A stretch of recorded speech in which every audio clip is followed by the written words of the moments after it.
On a freezing Christmas Eve in 1885 Wyoming, two 7-year-old twins knelt by the fireplace with a desperate wish list, a new mama cookies like their dead mother used to make, and for their grieving father to smile again.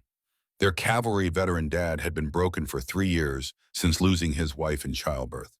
But when a mysterious woman crashed onto their porch during a deadly blizzard, the children were convinced God had delivered their Christmas miracle. What they didn't know was that this woman carried secrets that would either save their family's legacy or destroy everything their grandfather built. She wasn't lost in that storm. She was hunting the man who murdered her father 15 years ago, and that same man was now coming to steal their land. This is a true story of frontier justice, where a fake marriage became real love, where children's innocent wishes brought a broken family back to life, and where one woman's quest for revenge transformed into something far more powerful. If you love stories of underdogs fighting corruption, of love born from unlikely circumstance, and families forged through fire, then hit that like button and subscribe, because this story will restore your faith in justice and second chances. Papa, she came, our Christmas wish. Gunslinger's kids prayed for new mom. Then she arrived in deadly blizzard. The cemetery stood silent under a gray December sky, snow beginning to fall in fat, lazy flakes that would soon become something fiercer. Marcus Wheeler knelt before a headstone, his broad shoulders hunched against more than just the cold. The carved letters had softened with 3 years of Wyoming weather, but he could trace them without looking. Rebecca Wheeler, beloved wife and mother, 1852-1882. The children made their Christmas list, he said to the stone, his voice rough from disuse. Same as last year. They want their mother back. He paused, gloved fingers brushing snow from the marker. They want me back too, I think, the man I was before. Behind him, small footsteps crunched through fresh snow. Emma and Noah, 7 years old and already too wise for their age, stood hand in hand at the cemetery gate. They knew better than to interrupt their father's daily ritual, but Christmas Eve made everything feel more urgent, more possible. Papa, Emma called softly, the storm's coming. Marcus rose slowly, joints stiff from kneeling in the cold. At 35, he moved like a man twice his age, weighted down by grief that had settled into his bones like winter frost. His cavalry training still showed in his posture, the rigid spine that 4 years of service had branded into muscle memory, but his eyes held none of the fire that had once made him a decorated sergeant. The ride back to the homestead took them through land that Marcus's grandfather, Samuel Wheeler, had claimed in 1867. 160 acres of Wyoming territory surveyed and mapped by Samuel's own hand with the precision of a trained cartographer. The old man had built something from nothing, raised a family, created a legacy. Now Marcus could barely maintain what had been given to him, going through motions of survival without truly living. The cabin materialized through increasing snowfall, sturdy timber construction that had weathered 18 Wyoming winters. Smoke rose from the chimney, straight up at first, then suddenly bent horizontal as the wind picked up. The storm was coming faster than expected. Inside, the children immediately went to the fireplace where they had pinned their wish list that morning. Noah unfolded the paper with careful, reverent hands, as if it were a treasure map or a holy relic. His voice, clear and hopeful, cut through the crackling of burning pine. Number 1, he read, a new mama. Emma nodded solemnly, her blonde braids catching the firelight. Number 2, cookies like Mama used to make, the ones with cinnamon. Number 3, Noah's voice dropped to barely a whisper, for Papa to smile again. A real smile, not the pretend one. Marcus felt something twist in his chest. He forced himself to move to speak, to be the father they needed, even when he felt like a hollow shell. God's listening, he said, though the words tasted like ash. He always is. I know, Emma said with the absolute faith of childhood. That's why we made the list. Tomorrow's Jesus' birthday. He grants wishes on his birthday. Before Marcus could respond, before he could gently explain that God didn't work like a mail-order catalog, that death was permanent, and mothers couldn't be ordered like supplies from town, the wind suddenly howled like something alive. The windows rattled in their frames, the door shook on its hinges. Then cutting through the storm's fury came a sound that made Marcus's military instinct snap to attention, hoofbeats urgent and stumbling, and then a crash as something heavy hit the porch. Marcus grabbed the Winchester rifle from above the door, checked the load by habit.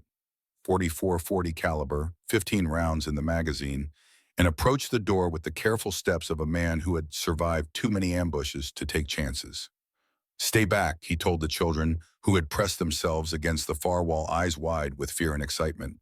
He opened the door to a blast of snow and wind that nearly knocked him backward.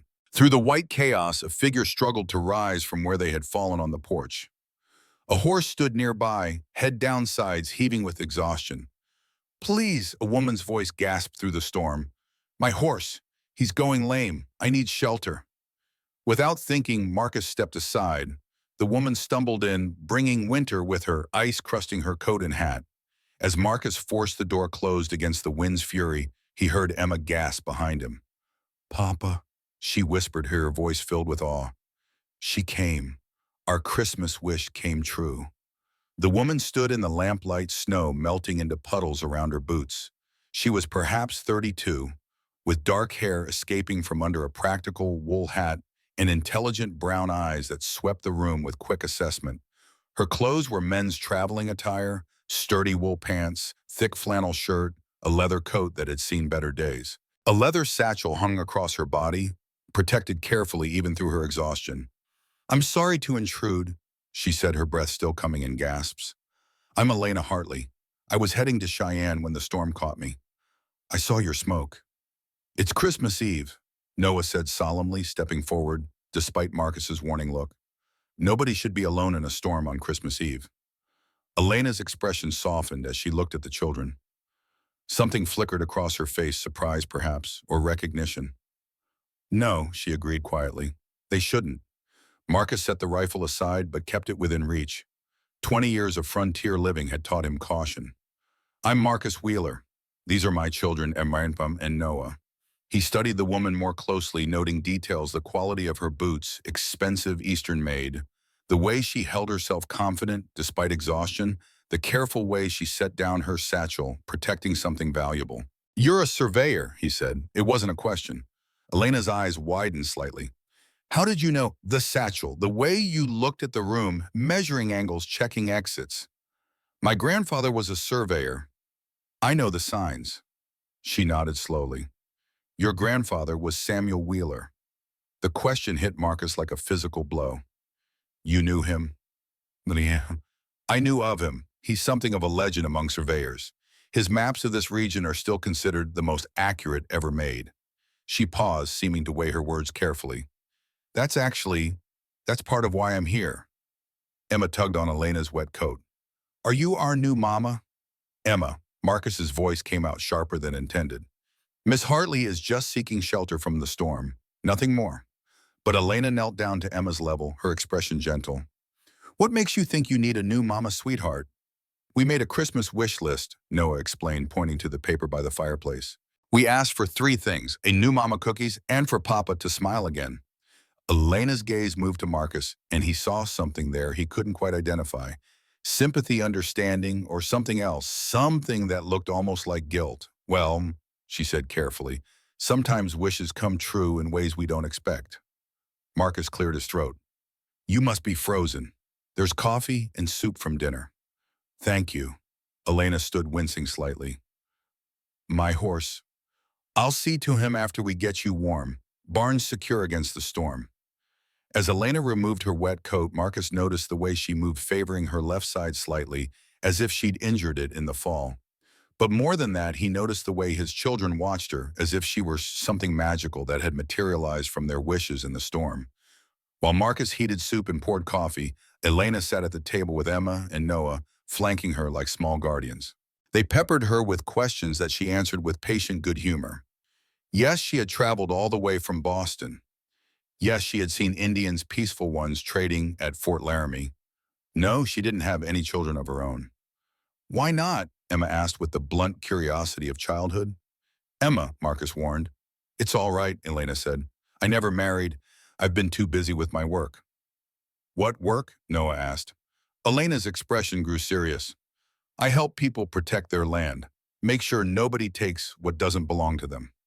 Marcus set the bowl of soup in front of her, noting how her words made the children straighten with interest. In Wyoming territory, land meant everything. It was survival, legacy, future. Even children understood that. Is someone trying to take land around here? He asked carefully. Elena took a spoonful of soup, seemed to consider her words. Mr. Wheeler, what do you know about Harrison Blake? The name sent a chill down Marcus's spine that had nothing to do with the storm. Everyone in Wyoming knew about Harrison Blake, cattle baron mine owner, the kind of man who bought politicians like other men bought horses. I know enough to stay clear of him, Marcus said. That might not be possible anymore. Elena reached for her satchel, pulled out a brass document tube marked with the official seal of the U.S. Land Office. 3 weeks ago, Blake filed a claim on 80 acres of land, your land specifically, the eastern section. Marcus felt the blood drain from his face. That's impossible. That land's been in my family for 18 years. According to Blake's surveyor, your grandfather's original survey was inaccurate. The new survey shows those 80 acres were never properly claimed. Blake is filing for ownership under the Homestead Act. That's theft. Yes, Elena agreed simply. It is. Emma's small hand found Marcus's. Papa is the bad man trying to take our home. Marcus wanted to lie to protect them from adult worries, but they had already lost their mother to the randomness of frontier life. They deserve truth. He's trying, sweetheart, but we won't let him. How do we stop him? Noah asked. Elena pulled out a map, unrolling it on the table. It was his grandfather's original survey. Marcus recognized the careful handwriting, the precise measurements. Beside it, she laid another map, new or different. This is Blake's survey, she said, pointing to the red lines that cut across Marcus's property like wounds. See how it shifts your eastern boundary by nearly half a mile. That gives him your best grazing land, the year-round creek access, and she paused. Whatever else might be valuable on that land. There's nothing special there, Marcus said. Just grass and rock. Your grandfather thought differently. Elena pulled out a leather journal, its pages yellowed with age. This is Samuel Wheeler's personal survey notes. I found them in the territorial records. Look at this entry from July 1869. Marcus read his grandfather's careful script. Eastern boundary shows unusual geological formations. Copper ore visible in exposed rock faces. Substantial deposit likely. Must protect this knowledge until proper time for development. Copper. Marcus's mind raced through implications. If there was copper on that land, it wasn't just about acreage anymore. It was about mineral rights worth potentially hundreds of thousands of dollars. Blake knows, he said. It wasn't a question. Blake knows, Elena confirmed. He's done this before. Kansas, Nebraska, now Wyoming. Find valuable land, file adjacent claims, hire corrupt surveyors to redraw boundaries. By the time the original owners realize what's happening, it's too late. Why do you care? Marcus asked, studying her face. You don't know us. This isn't your fight. Elena was quiet for a long moment, staring into her coffee cup. When she spoke, her voice carried old pain. 15 years ago, a surveyor in Kansas tried to stop Blake from stealing land. He had proof of the fraud, was going to testify. Blake's men killed him, made it look like an accident. I'm sorry, Marcus said, meaning it. That surveyor was my father. Elena met his eyes directly. His real name was Thomas Hartley. After he died, Blake felt guilty, or maybe he just wanted to control the situation. He took me in, raised me as his ward, gave me an education, taught me the mining business. I don't think he ever suspected I knew the truth about my father's death. Emma gasped. The bad man killed your papa. Elena nodded, her expression softening as she looked at the child. He did, sweetheart. That's why I'm here. To stop him from hurting any more families. But if Blake raised you, Marcus said slowly, if he thinks you're loyal to him, he does. That's my advantage. He sent me here to survey the land before the official claim goes through. He doesn't know I've been gathering evidence against him for 3 years, documenting every fraud, every theft. She touched the satchel. It's all here, including proof about my father. The wind howled outside, rattling the windows. The storm was building to something fierce, the kind of blizzard that could bury a cabin, that killed cattle where they stood. You came here to warn us, Marcus said, in a blizzard on Christmas Eve. I came here to do more than warn you. I came to help you fight. Elena pulled another document from her satchel. If we can file a mining claim on that copper deposit before Blake's land claim is processed, it supersedes the boundary dispute. Mining law trumps homestead law, but we have to file in person in Denver. Denver's 500 miles away. In this weather, the storm will clear by morning. If I leave at dawn, push hard change horses at way stations, I can make it in 5 days.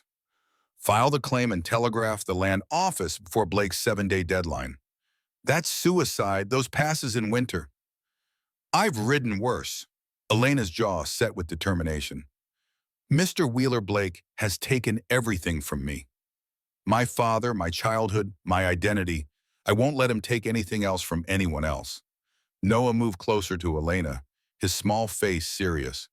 You're going to fight the bad man for us. I'm going to try my... Emma wrapped her arms around Elena's waist in a fierce hug. I knew you were our Christmas wish. Over the children's heads, Elena's eyes met Marcus's. He saw determination there, and pain and something else, a plea for trust, for partnership in this fight. You can't go alone, he said. You're needed here, to protect the children and the homestead. Blake's men will come once they realize what we're doing. She was right, and Marcus hated it. His military instincts said to never let an ally go into danger alone, but his father's instincts said to never leave his children vulnerable. Then we do both, he said, decision crystallizing.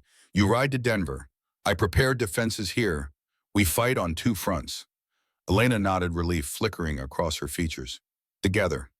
Together, Marcus agreed, and felt something shift in his chest. For 3 years, he had been frozen, going through motions of living without truly being alive. But now, with danger approaching and this unexpected ally at his table, he felt the ice beginning to crack. Outside, the storm raged on, but inside the small cabin, something new was taking shape. Not just an alliance against a common enemy, but the first fragile foundations of something more. The children sensed it, their faces bright with hope. And for the first time in 3 years, Marcus didn't immediately push that hope away. Tomorrow then, Elena said, we begin. Tomorrow, Marcus agreed. Emma and Noah exchanged delighted glances. Their Christmas wish might not have come true exactly as they imagined, but it had brought them someone unexpected and necessary.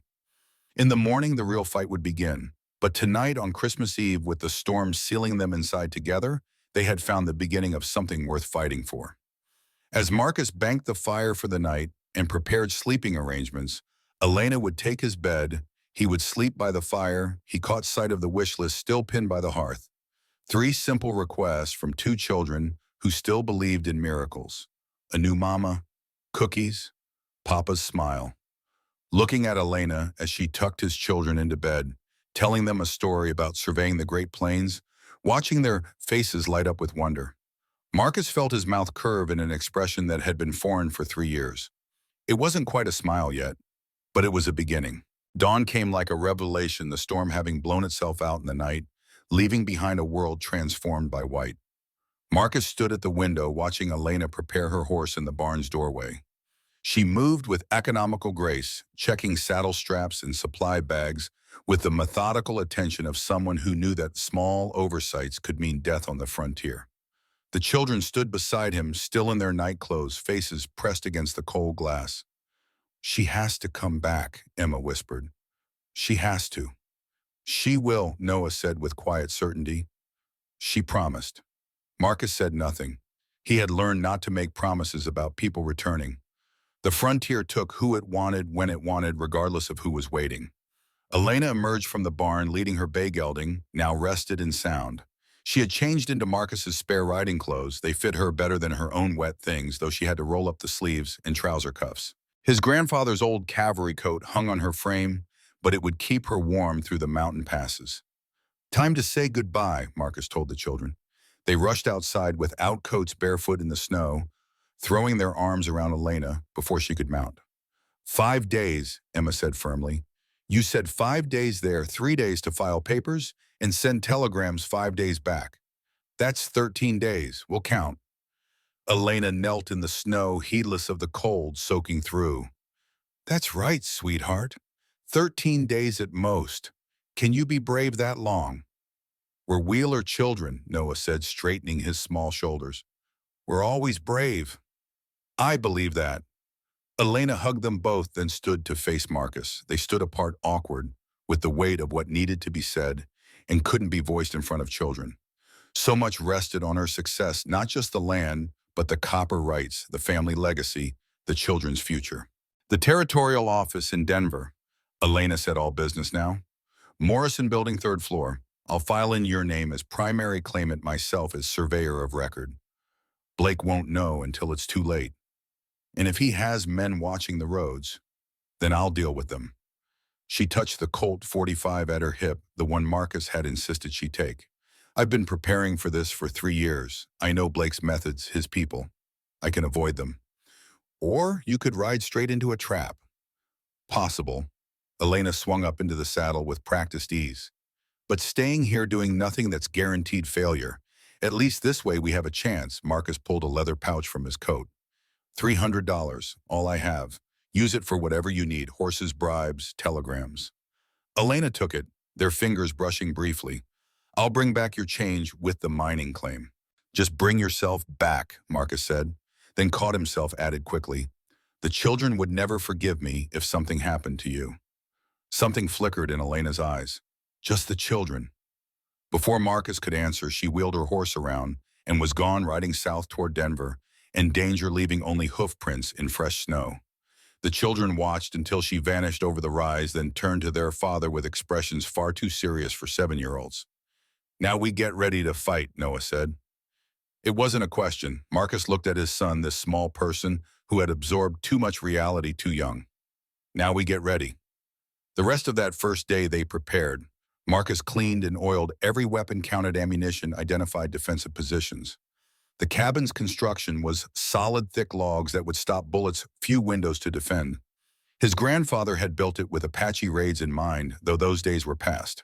Emma and Noah helped where they could, filling water buckets in case of fire, stacking firewood close to the house, practicing their escape route through the root cellar if things went bad. They worked without complaint, understanding instinctively that this was necessary, that childhood had to wait when survival was at stake. On the second day, visitors arrived. Marcus heard them coming, 2 riders moving slow and deliberate. He recognized the approach of men who wanted to be seen, who were making a statement with their presence.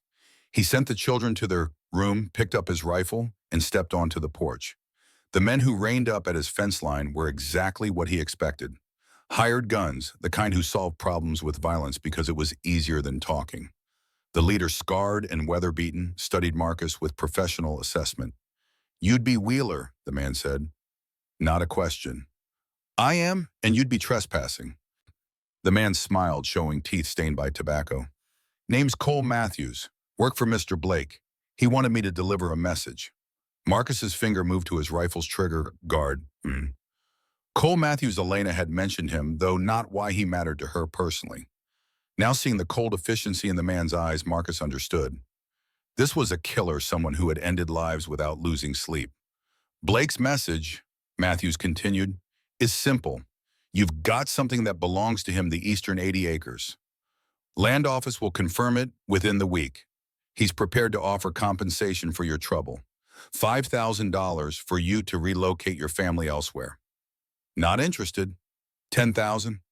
The answer won't change regardless of the number. Matthews shifted in his saddle, leather creaking. Mr. Wheeler, you've got children to think about. Frontier's dangerous. Accidents happen. Barns burn. Cattle die.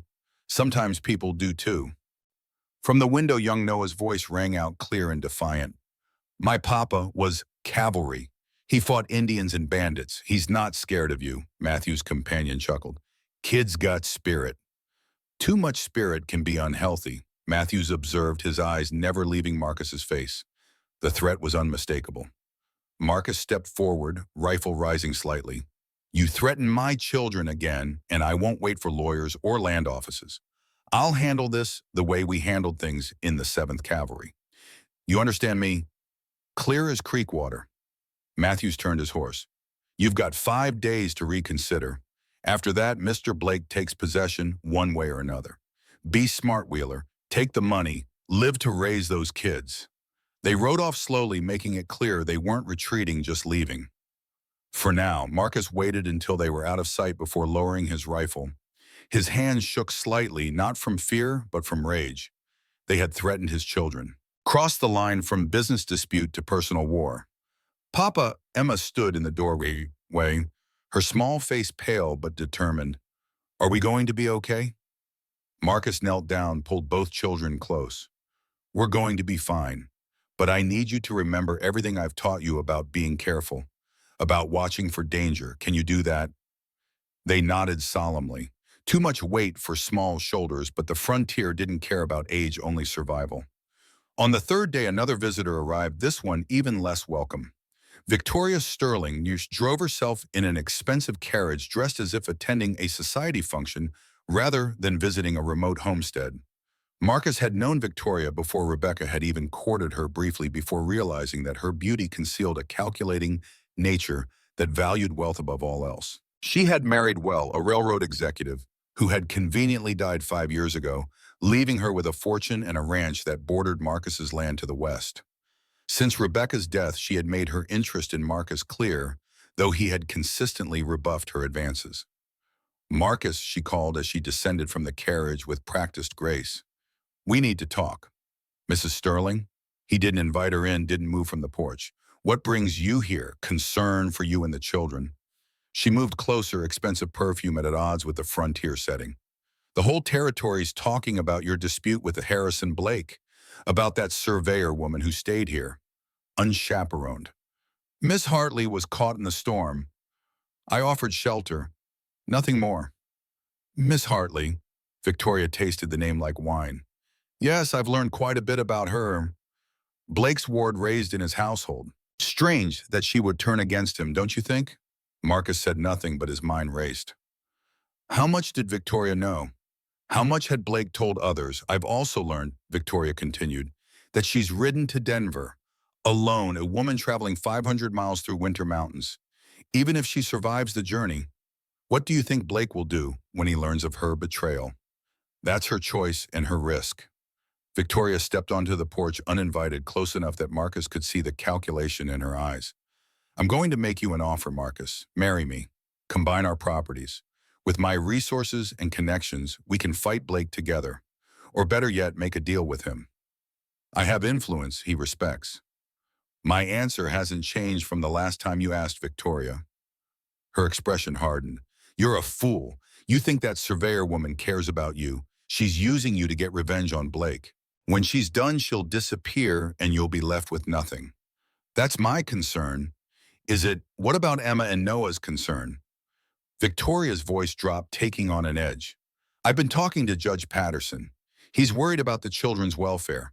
A single father involved in a dangerous conflict, exposing them to inappropriate influences. You wouldn't. I would do whatever necessary to protect those children. They deserve better than a father who puts pride above their safety. She pulled a document from her handbag. Custody petition.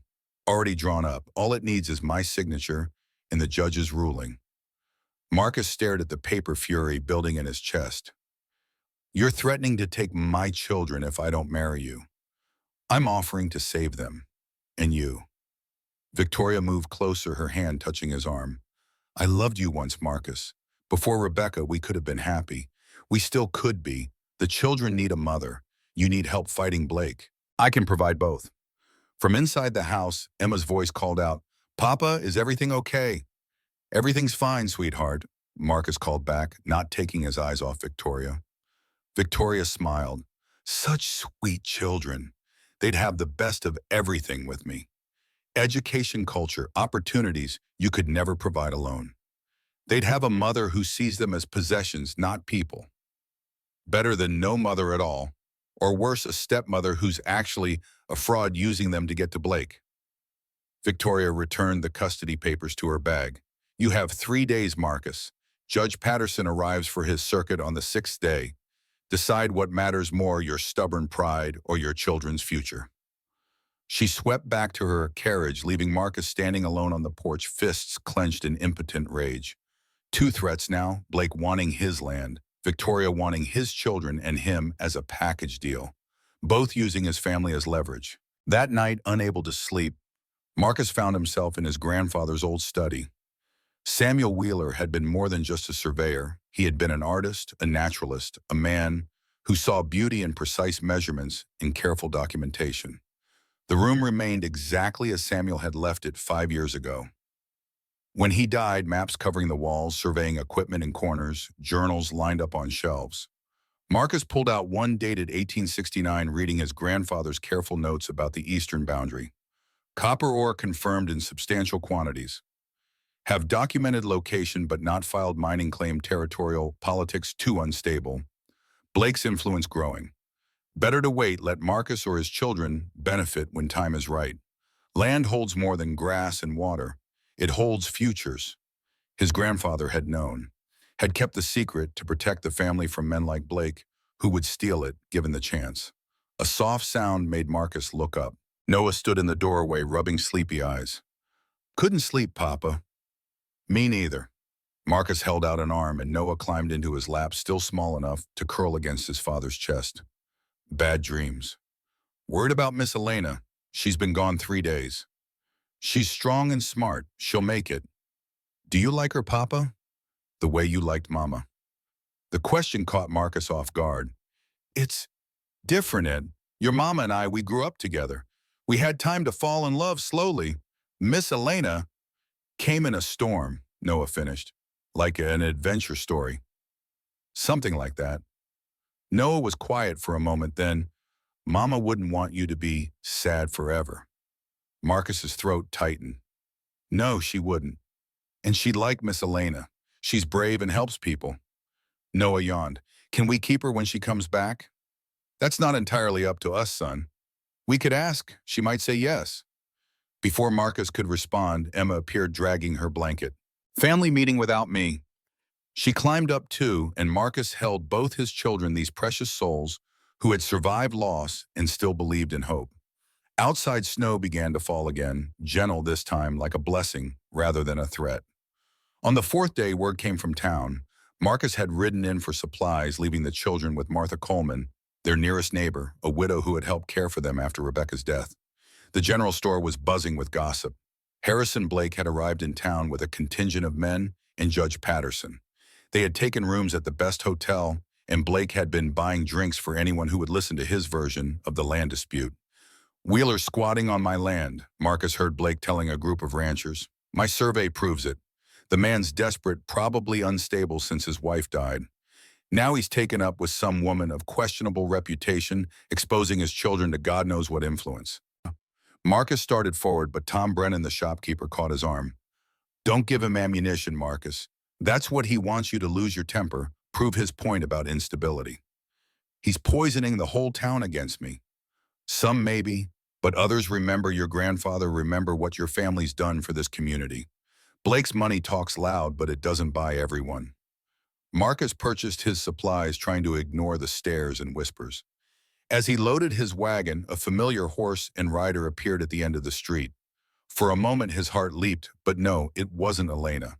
The rider was a stranger, dusty from hard travel, who went straight to the hotel where Blake was staying. A messenger, Marcus realized. From Denver, most likely. Which meant Blake was tracking Elena's movements, knowing exactly where she was and what she was doing. He rode home faster than prudent fear settling in his gut like lead. If Blake knew Elena had reached Denver, he would accelerate his plans. Time was running out.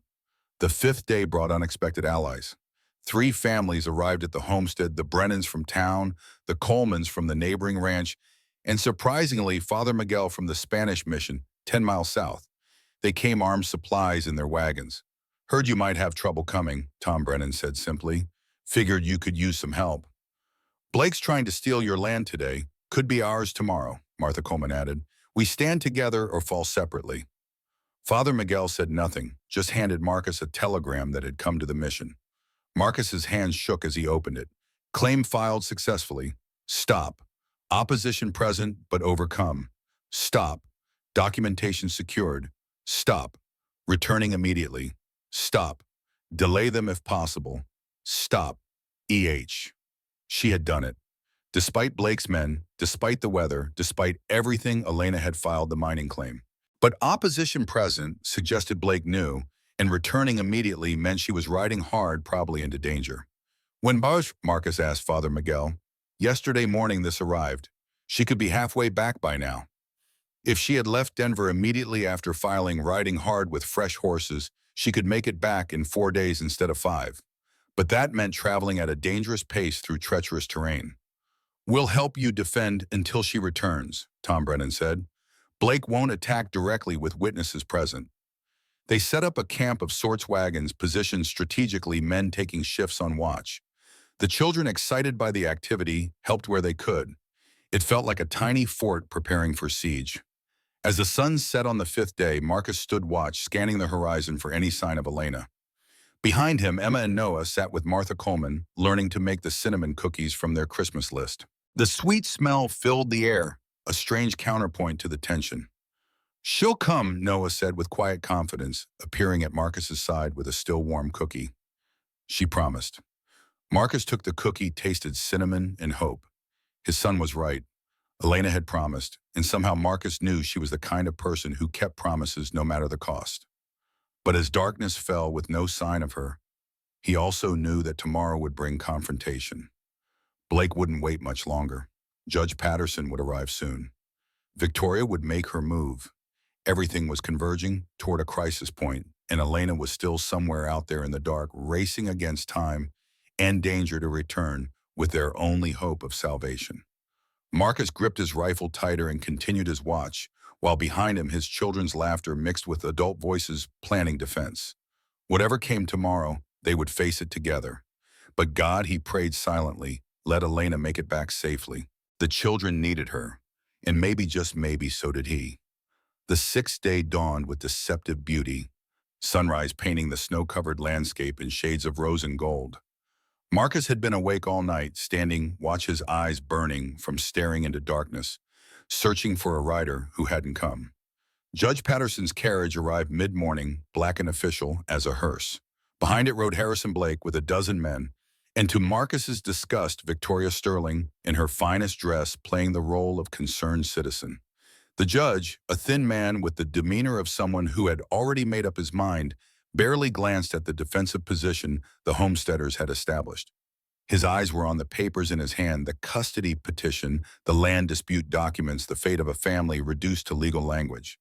"Mr. Wheeler," Patterson called from his carriage, "I need to speak with you, alone." Marcus looked at his allies, Tom Brennan, Martha Coleman, Father Miguel, and the others who had come to stand with him. They nodded, understanding.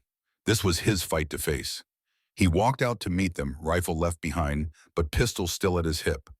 The children watched from the cabin window, their small faces pale with worry. "Judge Patterson," Marcus said formally. "Mr. Blake, Mrs. Sterling." Blake smiled, the expression of a man who held all the cards. "Wheeler, I hear you've been spreading lies about my land claim. Slander is a serious accusation." "Truth isn't slander." "Truth." Blake produced a document with official seals. "This survey, conducted by a licensed territorial surveyor, is truth. Your grandfather's amateur sketches are outdated relics." "My grandfather was a contracted government surveyor." "Prove it." That was the problem. The territorial records that would prove Samuel Wheeler's official status were in Denver, in the same office where Elena had filed the mining claim. Without those documents. Furthermore, Judge Patterson interjected, his voice dry as dust. "There's the matter of your fitness as a father. Mrs. Sterling has raised serious concerns." Victoria stepped forward, her expression one of practiced concern. "I'm only thinking of the children, Marcus. This conflict with Mr. Blake puts them in danger. And this woman you've taken up with—" "I haven't taken up with anyone. She stayed here, unchaperoned. Now she's disappeared to Denver on some mysterious errand." Victoria's eyes glittered with false sympathy. "What kind of example is that for impressionable children?" Judge Patterson cleared his throat. "Mr. Wheeler, I'm prepared to make 2 rulings. First, regarding the land dispute, unless you can provide documentation proving your grandfather's survey supersedes Mr. Blake's, I must rule in favor of the more recent survey. You have until sunset to produce such documentation. And if I do, then we'll review it. However," Patterson continued, "the custody matter is separate. The children's welfare—" A shout interrupted him. One of Blake's men was pointing south, where a rider approached at full gallop. Marcus's heart leapt, but again it wasn't Elena. It was another of Blake's men who rode straight to his employer and whispered urgently. Blake's face darkened to thunder. Impossible. The messenger handed him a telegram. Blake read it, crumpled it, then turned on Marcus with naked fury. You think you're clever, having your woman file a mining claim? Marcus kept his expression neutral, though inside he felt a surge of hope. Mineral rights supersede land disputes. Federal law. That claim has to be validated, ore samples tested, surveys verified. Blake stepped closer. That takes time. Meanwhile, your land claim expires at sunset today without proper documentation. You'll be evicted before any mining claim is processed. He was right. The mining claim would eventually protect the land, but not in time to prevent immediate eviction. They needed the original documentation, and Elena still hadn't returned. Papa. Emma's voice high and frightened. Everyone turned. Another rider was approaching, but this one was moving wrong, slumped in the saddle horse, walking tired and slow. As the figure drew closer, Marcus recognized Elena's bay gelding, and his blood went cold. She was barely staying mounted, one hand pressed to her side where dark stains showed through Marcus's grandfather's coat. Blood. Marcus ran, catching her as she half fell from the saddle. She was conscious but pale, her breath coming in pained gasps. Got it, she whispered, fumbling at her satchel with weak fingers. All of it. Documents. Proof. You're hurt. Blake's men, 10 miles south. I got through, but... She winced as Marcus lifted her. Get the doctor. Martha Coleman was already mounting a horse to ride for town.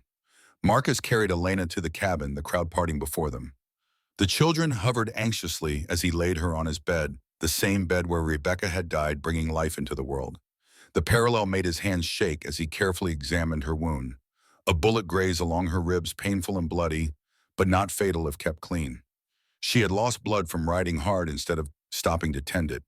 Tough as leather, this woman, who had risked everything for strangers, who had become more. The satchel, Elena insisted weakly. Show them. Emma brought the leather bag, her small hands careful with something so precious. Inside, Marcus found what they needed, original survey documents bearing the official seal of the U.S. Geological survey contracts showing Samuel Wheeler's government appointment certificates of accuracy signed by territorial governors. But there was more, much more. Judge Patterson, Marcus called, not leaving Elena's side. You need to see this. The judge entered it reluctantly, clearly uncomfortable with the blood and drama. Blake and Victoria followed, though Blake's expression suggested he wanted to be anywhere else. These documents, Marcus said, pulling papers from the satchel, prove my grandfather was an official government surveyor. His surveys are legally binding. Patterson examined them, frowning. These appear legitimate, but there's more. Marcus pulled out another set of papers, financial records, payments from Harrison Blake to various territorial officials, including, he paused, meeting Patterson's eyes, a payment of $5,000 to a Judge Patterson dated last month. The judge went white. That's a forgery. The bank records are here too, Elena said weakly from the bed. Verified in Denver. Mr. Blake has been buying officials for years. Blake stepped forward, hand moving toward his gun, but Tom Brennan and two other homesteaders already had rifles trained on him. You can't prove anything, Blake snarled. That woman is nobody, a traumatized child making up stories. I'm Thomas Hartley's daughter. The name hit Blake like a physical blow. He actually stepped back, his face cycling through emotions, surprise, guilt, anger.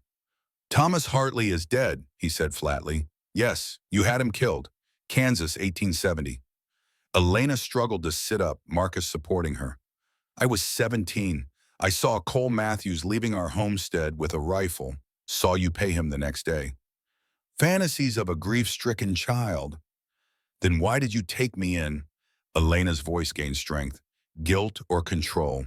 Keep your enemy close. Raise her in your household, never suspecting she was gathering evidence. Elena, Blake's voice changed, becoming almost paternal. You're confused, hurt. I raised you like my own daughter. You raised me as a trophy, proof of your magnanimity, the poor orphan you saved. She reached into the satchel again, pulled out a leather journal. This is my father's diary, his real diary, not the one you had forged. It details every fraud you committed, every family you destroyed. He was building a case against you. Blake lunged forward, but Marcus was faster, his fist connecting with the older man's jaw. Blake went down hard, and when Cole Matthews stepped forward, Father Miguel pressed a shotgun to his back. "I wouldn't," the priest said mildly. Judge Patterson looked at the assembled evidence, at the crowd of homesteaders, watching him at his own name on the bribery documents. I need to reconsider my rulings." "You need to resign," Tom Brennan said flatly, "and leave the territory. Tonight." Patterson nodded quickly, backing toward his carriage. "The land dispute is dismissed. The custody petition is withdrawn. I have urgent business elsewhere." He fled his carriage, churning up snow in his haste to escape. Victoria Sterling stood frozen, her carefully laid plans crumbling. "Marcus, you conspired with Blake to steal my children." His voice was ice. "Leave. Don't come back. You're making a mistake. That woman is using you." "No," Emma said, stepping forward with startling authority for a 7-year-old. "You're the one who uses people. Miss Elena loves us. She got hurt protecting us. That's real." Victoria looked at the child, at the crowd of hostile faces, at Blake still groaning on the floor. Without another word, she swept out, her dignity intact but her schemes in ruins. Blake struggled to his feet, Cole Matthews helping him. "This isn't over." "Actually, it is." A new voice from the doorway. Sheriff Coleman from town, Martha's nephew, with 3 deputies. "Harrison Blake, you're under arrest, conspiracy, fraud, and suspected murder." "Cole Matthews, you too." "You can't arrest me. I own half this territory." "Not anymore." The sheriff produced his own telegram. "Federal marshals are already at your ranch seizing records. Seems someone in Denver sent very interesting documents to the territorial governor and the newspaper." Elena smiled weakly. "I may have sent copies to several places." Blake looked at her with something like genuine emotion for the first time. "I did care for you, Elena, in my way. Your way destroyed my family. Your father was going to ruin everything I'd built on theft and murder." Elena's voice was steady despite her pain. "He was an honest man. You're not." The sheriff led Blake and Matthews away, the sound of their horses fading into winter silence. The crowd began to disperse, neighbors offering congratulations and help before returning to their own homesteads. Marcus found himself alone with Elena and the children. She lay pale against his pillows, looking small and vulnerable in a way she never had before, even arriving frozen from the storm. "The doctor will be here soon," he said quietly. "I'll be fine. The bullet just grazed me. I've had worse." When Nevada, 2 years ago, one of Blake's men figured out I was investigating. I was more careful after that. Emma climbed onto the bed, carefully curling against Elena's good side. "Does it hurt?" "Some, but it was worth it." Noah stood by the bed holding Elena's hand. "You kept your promise. You came back." "I always keep my promises." Marcus felt his throat tighten. This woman had ridden 1,000 miles, been shot, faced down the man who had destroyed her family, all for them. For strangers who had become something more. "Why?" he asked. "Really, why? This could have been just another troop, another family Blake was targeting. You could have warned us and left." Elena looked at him, then at the children pressed close to her. "When I arrived that night, saw you 3, saw what Blake was trying to take. It reminded me of my family before everything went wrong. My parents loved each other, loved me. We were happy." Her voice broke slightly. "I couldn't let Blake destroy that again. And then I got to know you, all of you." She touched Emma's hair, squeezed Noah's hand. "You welcomed a stranger on Christmas Eve. The children decided I was their wish come true. You trusted me with everything that mattered to you." She met Marcus's eyes. Somewhere between that first night in Denver, this stopped being about revenge. It became about protecting something precious. "Miss Elena," Emma's voice was small, "could you stay forever?" Elena looked at Marcus, question and hope in her eyes. He thought about Rebecca, about 3 years of grief, about the walls he had built around his heart. Then he thought about this woman who had crashed through those walls like a winter storm, bringing danger and salvation in equal measure. "The children need a mother," he said carefully. "Just the children." Marcus felt a smile, a real one, tugging at his mouth. "No, not just the children."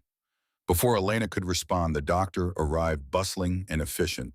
He examined her wound, cleaned and bandaged it, prescribed rest and careful movement. "You're lucky," he told her. An inch to the left, and we'd be having a different conversation. I've always been lucky, Elena said, but she was looking at Marcus and the children when she said it. That evening, after the doctor left and the children were asleep, Marcus sat beside Elena's bed. She was fighting sleep exhaustion and blood loss finally catching up. There's something else, she said drowsily. In the satchel, bottom pocket. Marcus found a small wrapped package worn from travel. Christmas present, Elena murmured. Never got to give it. Inside was a compass, silver and precise engraved with initials entered SW. It was my father's, Elena explained, but the initials, Samuel Wheeler, your grandfather. They knew each other, worked together before Blake had my father killed. I found it in my father's things. It belongs with your family. Marcus turned the compass over, watching the needle find true north. Like Elena had found her way to them through storm and danger. Marry me, he said suddenly. Elena's eyes flew open. What? Not for the land or legal protection. Not because the children need a mother. He took her hand, careful of her injury. Because somewhere between you arriving in that storm and fighting Blake's men to get back to us, I started feeling alive again. Because you make me want to smile again. Really smile. Marcus. I know it's fast. I know we barely know each other. But the frontier doesn't give us the luxury of slow courtships. He squeezed her hand. I'm not asking you to replace Rebecca or be someone you're not. I'm asking you to be yourself with us. To let us be your family. Elena was quiet for so long, Marcus thought she had fallen asleep. Then yes. Yes, yes. She smiled, tired but radiant. But we're having a real wedding, with the children as witnesses, and Father Miguel officiating, and Martha Coleman's cookies for reception. The cinnamon ones. The cinnamon ones. Marcus leaned down, kissed her carefully, mindful of her injury. She tasted like hope and home and futures that suddenly seemed possible. 2 months later, on the first day of spring, they married in the small chapel Father Miguel tended. Emma scattered wildflowers. Noah carried the rings, new ones bought with the first earnings from the copper mine that was already proving profitable. Blake was in federal prison awaiting trial. Cole Matthews had been convicted of Thomas Hartley's murder based on evidence Elena had gathered. Victoria Sterling had sold her ranch and moved back east. Judge Patterson had disappeared entirely. The eastern 80 acres remained part of the Wheeler homestead, now protected by both land and mineral rights. The copper mine would ensure the children's education, their futures, their choices. But more than land or money, the family had found wholeness again. Elena stood at the altar in a simple white dress, her dark hair crowned with the wildflowers Emma had insisted on. Marcus worried his grandfather's suit, the compass in his pocket pointing true. The children stood between them, part of the ceremony, part of the promises being made. Do you, Marcus, take Elena to be your wife, to love and cherish in sickness, in health, in good times and bad, for as long as you both shall live? Marcus looked at this woman who had been the answer to his children's impossible Christmas wish, who had brought light back into their darkness. I do. Do you, Elena, take Marcus to be your husband, and Emma and Noah to be your children, to love and protect, to guide and nurture, creating a family from choice and love rather than just blood? Father Miguel had added that part at Elena's request. She looked at each of them, Marcus steady and strong, Emma bright and hopeful, Noah serious and wise. I do, with all my heart. Then by the power vested in me by God and the territory of Wyoming, I pronounce you husband and wife, parents and children, a family complete. Marcus kissed his bride while the children cheered and the small congregation applauded.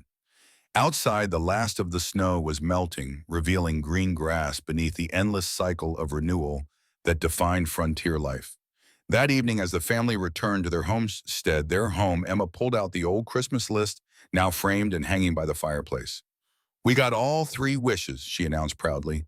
A new mama cookies and Papa's smile. Actually, Noah said thoughtfully, we got more. We got justice for Elena's father.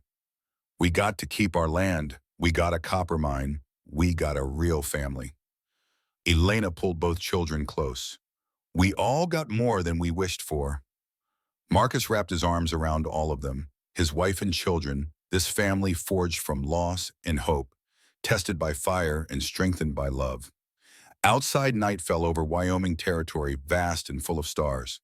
Inside, the Wheeler homestead glowed with lamplight and laughter with the warmth of people who had found each other against all odds. The old wish list hung on the wall, a reminder that sometimes the most impossible wishes come true in the most unexpected ways. A new mama arriving in a Christmas storm, cookies that tasted like hope, and a smile that began as an act of will and became an expression of joy. Samuel Wheeler's compass sat on the mantel, its needle pointing true north toward home and family and futures bright with possibility. The legacy he had built from Wyoming dirt and determination lived on not just in land or copper or survey lines drawn with precision, but in the people who carried it forward, people who chose each other, who fought for each other, who built something precious from the ashes of loss. Some would say it was too quick, this love born from crisis. Some would call it necessity disguised as romance. But Marcus and Elena knew better.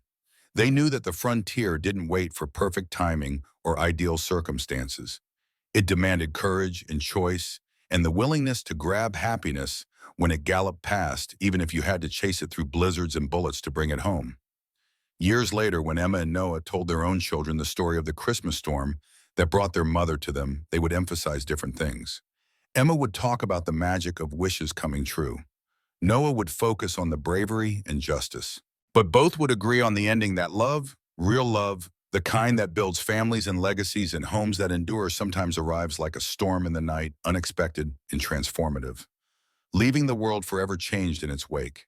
And in the telling and retelling, the story would grow into legend, as frontier stories do. The surveyor who rode through blizzards for justice, the soldier who defended his family against corruption, the children whose Christmas wish brought them more than they dreamed. But at its heart, stripped of embellishment and myth, it remained a simple truth that three broken people and one determined woman had chosen to become whole together, to face the world as a family, to build something worth fighting for, from Wyoming snow and copper ore, and the stubborn refusal to let evil win. That was their legacy, that was their love, that was their home, and it endured.